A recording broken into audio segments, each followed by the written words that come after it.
আঙুর ফল বিদেশি হলেও এদেশের মানুষের কাছে বেশ জনপ্রিয়। রোগী থেকে শুরু করে অতিথির বাড়িতে বেড়াতে যাওয়ার সময় আঙুর কিনে নিয়ে যাওয়ার চল এই জনপদে বহু পুরনো।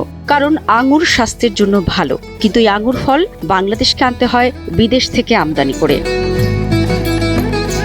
বিদেশ থেকে আসে বলে আঙুর ফলের দামও অনেক বেশি, তাই দেশে আঙুর চাষের চেষ্টা চলছে অনেক দিন ধরেই।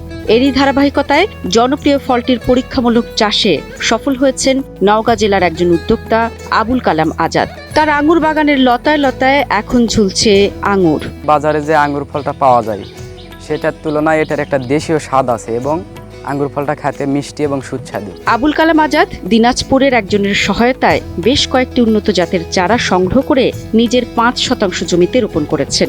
এরই মধ্যে সুমিষ্ট ফল এসেছে সেই বাগানে। এতে আরও বেশি উৎসাহী হয়ে আরো ১৫% নতুন জমিকে আঙুর চাষের জন্য প্রস্তুত করেছেন আজাদ। আঙ্গুর চাষের পরিকল্পনাটা আমি ইউটিউবে সার্চ করতেছিলাম, আমি নতুন কিছু করব, এক্সেপশন কিছু করব। তো এটা দেখতে দেখতে আমার আঙ্গুর ফলটা আমার বেশি পছন্দ হয়েছে এই জন্য যে এটা সবাই খাবে। বাংলাদেশের যে আঙ্গুরগুলো আমরা খাই সবগুলো বিদেশ থেকে নিয়ে আসা, আমদানি করা। আঙুর অনেক রসালো আর সুমিষ্ট হবার কারণে এই ফল চাষে নিতে হয় বাড়তি যত্ন। পাখি বা অন্য কোনো প্রাণী যেন ফল নষ্ট করতে না পারে সেজন্য বাগানের চারপাশে নেট দিয়ে ঘিরে রাখা হয়।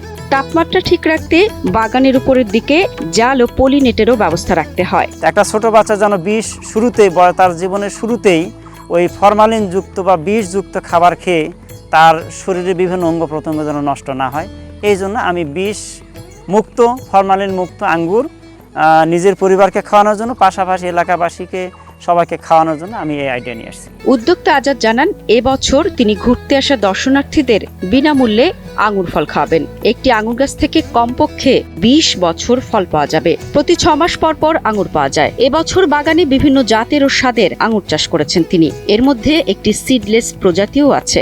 এই ফলগুলো এটা হচ্ছে লোভনীয় খাবার, সবাই খায়, ফরমালিন মুক্ত খাবার যেন সবাই পায়, এটা আমার উদ্দেশ্য। এবং আমার দেখা দেখে আমার যে গাছগুলো আছে এই গাছগুলো দেখে আমার এলাকাবাসী এবং ইউটিউবে বা ফেসবুকে আমি ইনভাইট করছি, সবাই খাবে, সবাই খেয়ে দেখে অন্তত প্রত্যেক বাড়িতে একটা করে গাছ লাগাবে। আঙুর ফল দেখতে আশপাশ থেকে অনেকেই যান আজাদের বাগানে। সেখানে গিয়ে সরাসরি গাছ থেকে পাড়া আঙুর ফলের স্বাদ নেন তারা।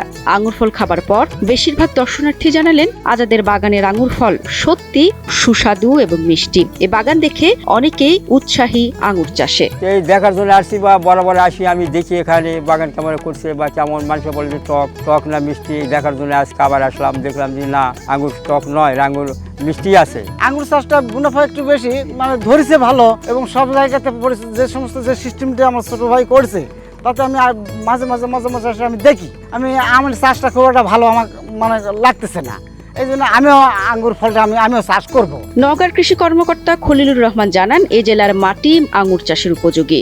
আজাদের বাগানটি তিনি ঘুরেও দেখেছেন। আঙুর চাষে জেলাকে পথ দেখাচ্ছেন আজাদ। অন্য কোনো কৃষি উদ্যোক্তা যদি আঙুর চাষে আগ্রহী হন তাহলে প্রয়োজনীয় প্রশিক্ষণ ও পরামর্শ দেওয়ার কথাও জানিয়েছেন এই কৃষি কর্মকর্তা। আসলে দেখেন, নওগাঁর যে মাটি এবং জলবায়ু দুইটাই আসলে আঙ্গুর চাষের জন্য কিছুটা হলে উপযোগী, কারণ এখানকার মাটির পিএইচ কিন্তু কম এবং আঙ্গুর ফল কিন্তু পিএইচ কম হলে পছন্দ করে। আবার এখানকার আবহাওয়া কিন্তু গরম এবং ঠান্ডা দুইটাই আছে। বাণিজ্যিকভাবে এই প্রথম এই ব্যক্তি যিনি আবুল কালাম আজাদ তিনি চাষ করতেছেন এবং এর বাগানটা বেশ দেখছি খুবই সুন্দর। তো আশা করা যায় যে উনি যদি ঠিকমতো পরিচর্যা করেন, ঠিকমতো সার দিতে পারেন, পানি সেচ দিতে পারেন এবং ঠিকমতো পোনিং যদি করতে পারেন, তাহলে বাগান থেকে আপনি দেখবেন যে অসেলে এই একটা বাগান থেকে আরও শত শত বাগান চারপাশে ছড়িয়ে যাবে। কারণ আঙ্গুর একটা অত্যন্ত লাভজনক ফসল এবং প্রচুর পরিমাণে আঙ্গুর ধরে কিন্তু একটা গাছে।